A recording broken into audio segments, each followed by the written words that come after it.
de nous exprimer en parallèle de ce colloque. OK. Donc, je vais commencer par les dernières avancées là, au niveau des neurosciences. Une méthodologie importante au niveau des neurosciences maintenant, c'est l'utilisation de l'imagerie cérébrale, mais non plus au niveau fonctionnel, c'est-à-dire pour voir l'activité du cerveau durant différents états, mais plutôt l'imagerie structurelle. C'est en lien avec le concept de neuroplasticité. Donc, la neuroplasticité, c'est l'idée qui veut que la structure du cerveau au niveau de la matière grise, de la matière blanche également, donc les axones qui relient les régions cérébrales entre elles, bien, tout ça, c'est malléable, c'est plastique. Donc, ça peut être modulé, changé par des apprentissages nouveaux.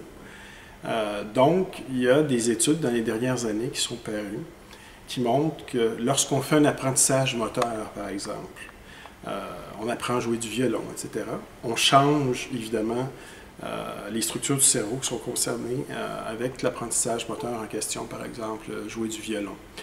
Mais ce qu'on se rend compte dans les dernières années, c'est que l'apprentissage peut être plus subtil également. Ça peut être tout simplement d'apprendre des choses nouvelles, d'avoir un insight, de réaliser une nouvelle façon de voir le monde, par exemple dans le contexte psychothérapeutique.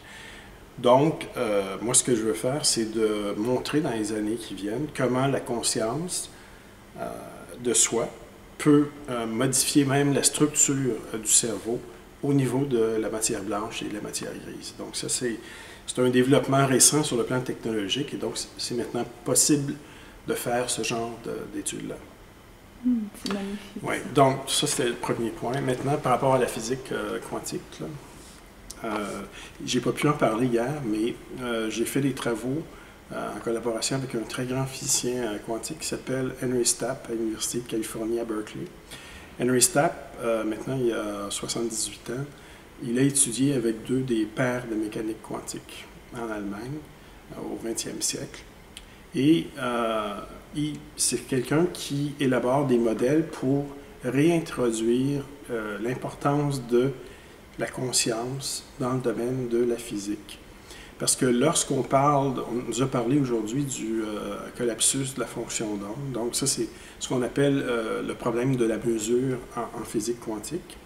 Donc l'observateur que certains appellent le participant, le physicien qui fait un acte de mesure au niveau microphysique, on s'est rendu compte il y a 80 années qu'il influençait ce qui était mesuré au niveau des particules ou des ondes.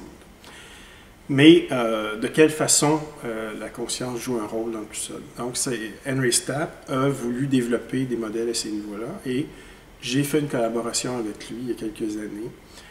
Donc, il a utilisé certaines des données qui sont issues de notre laboratoire pour voir comment l'intention, la volonté, peut modifier l'activité du cerveau au niveau quantique. Donc, nous, ce qu'on a fait, c'est qu'on a proposé que l'action au niveau quantique s'appliquait au niveau des canaux ioniques. Les canaux ioniques, leur dimension est de l'ordre du nanomètre. Donc, à ce niveau-là, les règles de la mécanique quantique s'appliquent.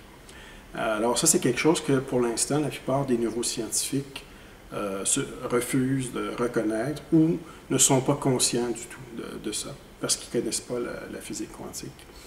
Alors donc, ça c'est une façon de permettre à la conscience d'exercer une action au niveau du cerveau en utilisant une théorie qui est la théorie qui est la théorie qui explique le plus de choses en physique depuis près d'un siècle.